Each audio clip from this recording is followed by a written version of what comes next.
Okay. A question right at the back. Yeah, go ahead. Thank you. This is Abhay Singh. My question actually follows on from what Shireen said earlier, your first question about the style of management here in India. We all recognize the abundance of brain power that we have here, and that's indeed why many of us are here. My question is, how do we get the best out of these smart Indians that are here? There are a couple of perspectives here which would be very interesting. Firstly, the Indian perspective and then the international and investor perspective. Because culturally, we're often too polite, we're too meek to actually challenge authority or to say that something is wrong if it's wrong. And that doesn't offer, it's not conducive to an environment of continuous improvement or innovation. We need that. And whilst that's not always the case today, it is something that you would feel if you come from an environment in the UK or America. So again, the perspectives of both the Indian side and the investor side would be very much appreciated.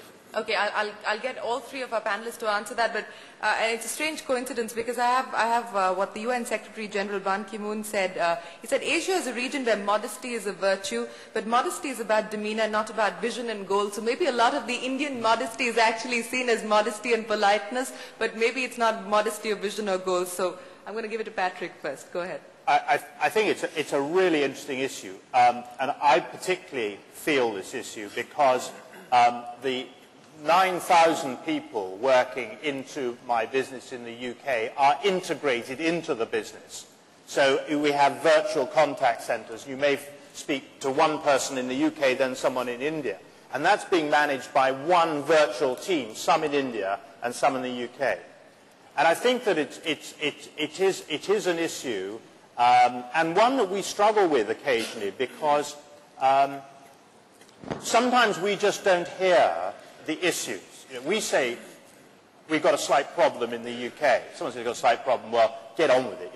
That's not a problem. You've got to make a lot of noise and shout on the street in the UK and I guess in the US, and then people realize you've got a big problem.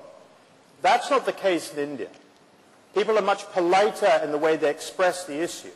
And in fact, one of the biggest problems that we had, and is the one that got the worst publicity in the UK, was simply the noise levels between the two management teams were at completely different levels. So the UK people were hearing quiet, well, it might not work if, actually, to put it bluntly, the bloody wheels had come off it. And that's how someone in my position in the UK would have expressed it. And then we'd have stuck them back on quicker.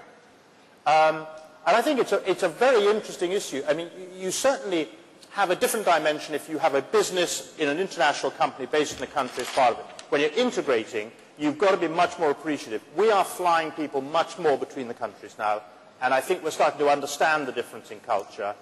But I do often say to my Indian management team, for God's sake, shout. And sometimes be quite blunt. Steve, you've got 35,000 people here in India. How often do you have to tell them to shout? Well, I don't have to tell them to shut up ever, but I'm sure we have managers that do. Interesting that you mentioned the 35,000. At the end of this year, we'll have more people in India than in the United States, which is an interesting experiment in terms of culture. About a year and a half ago, we started a career abroad program, and I initially did it to be able to pull some of the leadership that we had in India and the talent, to your point, how do we get the most of India, to take them abroad and have other experiences. I now have to expand that and will expand that to include people coming into India, because I think the cross-cultural training is just absolutely critical to being successful as a leader in the next 5 to 10 years in our business. There's no question about it. You have to have that sensitivity. You have to know the nuances of what culture reacts, how they say something, and how it really means something else. And that not only goes for India, but other parts of the emerging countries as well. All right, Lakshmi, final words from you. Final words are two aspects of that in our organization. First and foremost is the growth or success of any organization is solely dependent on the leadership team. The length and breadth of that leadership team, and that is something that has to be nurtured, not just in our industry, that's true for any industry.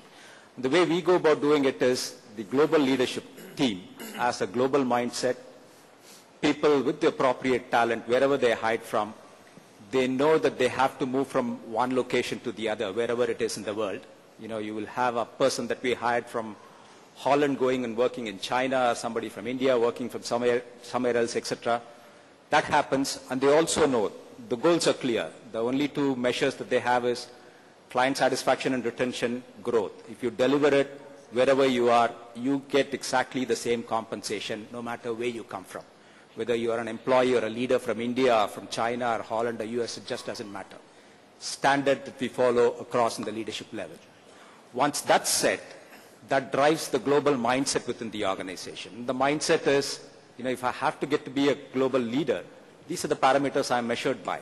Am I delivering service, a superior customer experience every day, wherever the customer is, wherever I am located? That's all that matters. I may eat different food, I may dress differently. That doesn't matter. The mindset has to come about, which is rightly aligned to the common goal. So the leadership team and the global mindset are two important characteristics there. All right. Well, good leaders also know when their time is up, and our time is certainly up this evening, ladies and gentlemen. Thank you very much for joining us. My many thanks to all of our panelists for joining us this evening. Thank you very much.